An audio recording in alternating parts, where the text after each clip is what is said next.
India confirms deadly Delhi car blast being treated as a terror incident.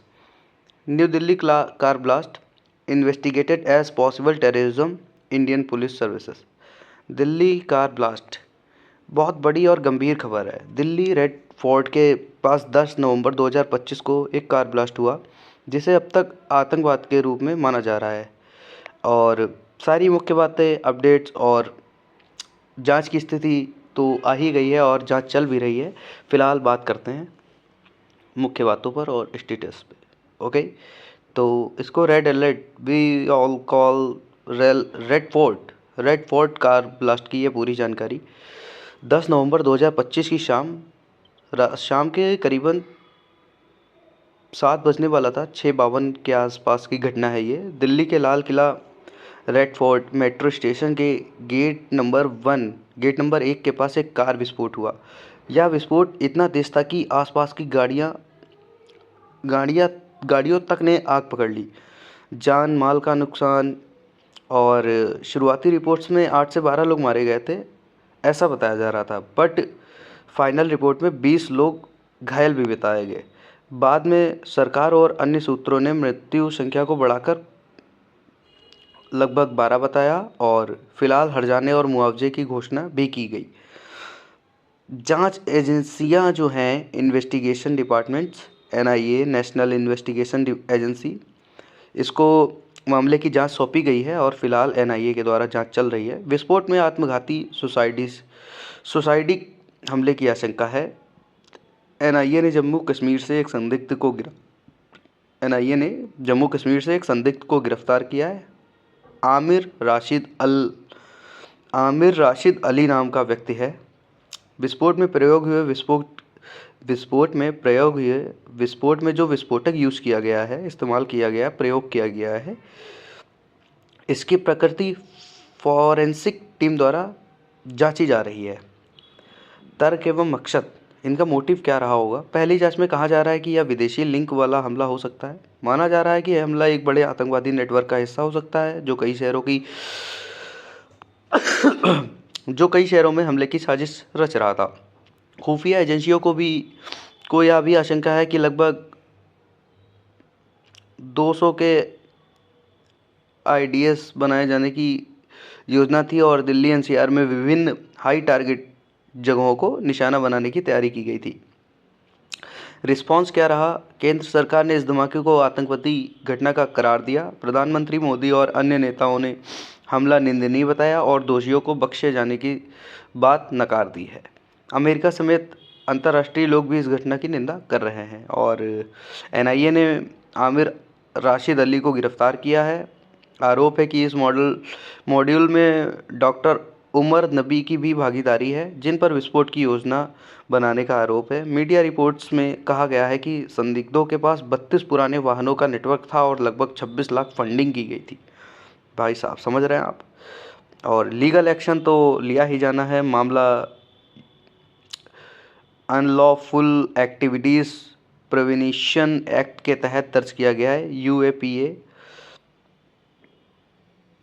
Prevention के तहत दर्ज किया गया है, जो कि आतंकवाद कानून है। एजेंसियों को आतंकवाद कानून के तहत बड़े सर्च और गिरफ्तारी की शक्ति मिल रही है। राष्ट्रीय सुरक्षा प्रभाव, नेशनल सिक्योरिटी, दिल्ली सहित नॉर्थ इंडिया में सुरक्षा अलर्ट बढ़ा दिया गया है। खुफिया एजेंसियां जांच कर रही हैं कि क्या यह हमला किसी बड़े नेटवर्क का हिस्सा है। यह घटना भारत पाकिस्तान को और इनके तनाव को और अधिक बढ़ा सकती है, क्योंकि कुछ शुरुआती रिपोर्ट्स में पाकिस्तान आधारित संगठनों का नाम आने की बात कही गई है।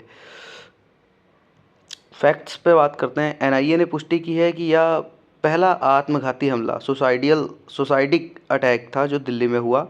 विस्फोट के तौर पर कार में अमोनियम नाइट्रेट या इसी के जैसे विस्फोटक होने की शुरुआती रिपोर्ट है। डीएनए जांच से पता चला कि बम में कार में एक व्यक्ति उमर अमन नबी था और इंटरनेशनल फॉरेन रिएक्शन अंतरशत्रु प्रक्रिया भी कहते हैं इसे। अमेरिका के विदेश मंत्री मैक्रो रूबियो ने इस हमले को स्पष्ट आतंकवादी हमला कहा है। भारत द्वारा कहा गया कि यह हमला विदेशी फंडिंग और आतंकवादी नेटवर्क से जुड़ा हो सकता है। और थ्रेट थ्रेट फैलने का डर है, खतरे का फैलाव, स्प्रेड ऑफ थ्रेट। खुफिया रिपोर्ट्स के मुताबिक अन्य शहरों में भी यह हमला होने की योजना थी। 6 बड़े शहरों में हमला होने की साजिश थी। आईईडी निर्मित बम का नेटवर्क बहुत बड़ा था और कई संभावित टारगेट बने थे। नेक्स्ट स्टेप्स इन्वेस्टिगेशन पे बात करें नेक्स्ट स्टेप्स इन्वेस्टिगेशंस पे बात करें तो एनआईए आगे की छानबीन कर रही है। हमले के फाइनेंशियल लिंक, आतंकवाद नेटवर्क, फंडिंग चैनल्स खोजे जा रहे हैं। संदिग्धों के अन्य साथियों की पहचान हो रही है और अंतर राज्यीय रेड जारी है। सुरक्षा एजेंसियां जैसे दिल्ली और एनसीआर में सतर्कता बरकरार रखे हुए हैं और खासकर पब्लिक और हाई प्रोफाइल जगहों पर। और पब्लिक सिविल रिएक्शन, ब्लास्ट के बाद लोगों में दहशत और भय का माहौल है। कई एडवाइजरी जारी की गई हैं। कुछ रिपोर्ट्स में कहा गया है कि स्कूल बंद करने की मांग उठ रही है या कम से कम लोगों की सुरक्षा की चिंता बढ़ रही है। स्थानीय लोग और मीडिया लगातार अपडेट्स पर नज़र बनाए रखे हुए हैं। और थोड़ी सी बातचीत और करना चाहूँगा आपसे इस मुद्दे पे।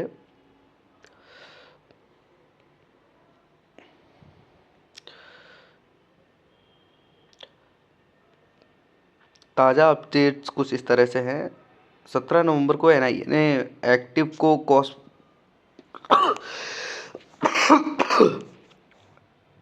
17 नवंबर को एनआईए ने एक्टिव को कॉन्स्पिरेटर को गिरफ्तार किया जो हमलावर को तकनीकी मदद दे रहा था।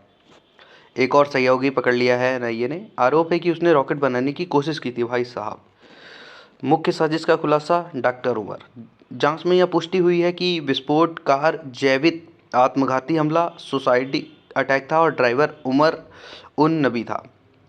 कुलगाम जम्मू कश्मीर में साजिशकर्ताओं की बैठक हुई थी जहां डॉक्टर उमर ने ग्रुप को संगठित किया था। आमिर राशिद अली का 10 दिन का एनआईए हिरासत। कोर्ट ने आमिर राशिद अली को 10 दिन के लिए एनआईए की हिरासत में भेजा है। डॉक्टरों की गिरफ्तारी। डॉक्टर शाहीन शाहिद से जुड़े 3 डॉक्टरों को एनआईए और एटीएस ने पकड़ा है। खुफिया एजेंसियों को शक है कि ये डॉक्टर साजिश में भूमिका निभा सकते हैं। मेट्रो स्टेशन दोबारा खुला। लाल किला मेट्रो स्टेशन के गेट 2 और 3 को फिर से खोल दिया गया है। सुरक्षा जांच पूरी होने के बाद यह फैसला लिया गया है।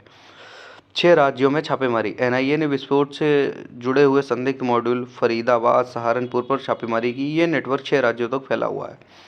एजेंसियां अवैध फंडिंग के लेन देनों की जांच कर रही हैं। मुआवजा और राहत की भी बात हो रही है। दिल्ली सरकार ने पीड़ित परिवारों को मुआवजा देने का ऐलान किया है। मृतकों के परिजनों को 10 लाख और गंभीर रूप से घायलों को 2 लाख, अस्थायी रूप से अक्षम हुए लोगों को 5 लाख। फॉरेंसिक टीम ने विस्फोटक ऑब्जर्वेशन के लिए कार के टुकड़े और गैस सिलेंडर बरामद किए।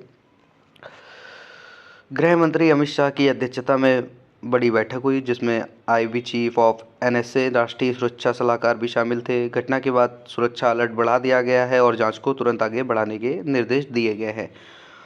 जांच में सामने आया कि इस विपरीत मॉड्यूल का संबंध जैश-ए-मोहम्मद से हो सकता है। ये मॉड्यूल वाइट कॉलर आतंकवाद का हिस्सा बताया जा रहा है जिसमें पढ़े लिखे डॉक्टर शामिल हैं। तो भाई साहब, आप देख सकते हैं हमारे देश का क्या हाल हो रहा है। मेरा देश बदल रहा है और महानता तो चरम पे रहती है। फिलहाल ये दुनिया गोल है, यहाँ सबका डबल रोल है। कह कुछ नहीं सकते हैं किसी के अंदर क्या है और किसी के अंदर क्या नहीं। ये क्या बोलते हैं, फूट फूट के सामने आ रहे हैं भाई।